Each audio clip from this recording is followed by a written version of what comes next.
वरुण उत बभ्रुः सुमङ्गल जय जय नगुंरुद्रा दिक्षु श्रिता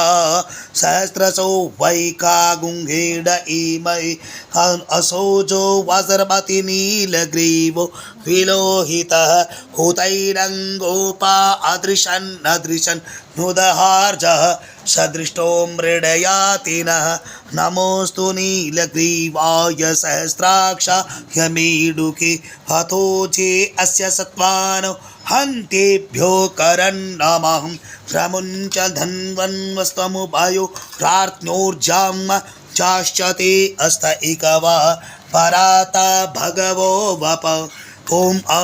विजन्दनो कपर्दिनो विशल्यो बाणेवा उस हरे सन्न्यस्य जा इक आ पुरस्य निगुङ्गदि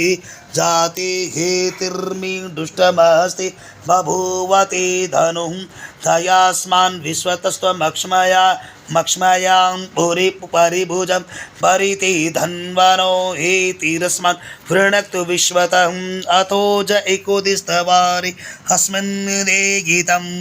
हवतत्य धनुष्ट्वगुं सहस्राक्षशति हुदे निशीर्ज शल्याना मुखा शिवो नः सुमना भवं नमस्त आयुधाय न तताय धृष्णवे उभाभ्य मुतते नमं बाहुभ्य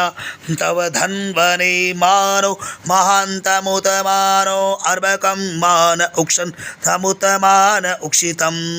मानो वदेहि पितरं भूत मातरं मानः प्रियास्तन्वो रुद्ररेरिक मानस्तो केतनये मान आयुकिमानो गोकुमानो अश्वेकुरीरिक मानो वीरानुद्रवामिनो वदीरिघविकमन्तः सदमित्वा हवामहिं नमो हिरण्यवाहवो सेनानि दिशाञ्च पदये नमो नमो वृक्षेभ्यो हरिकेशेभ्यः पशूनां पदये नमो नमो शक्तिञ्जराय त्वयि मते पथीनां पतये नमो नमो हरिकेशेभ्यो भवेतिनि पुष्टानां पदये नमो नमः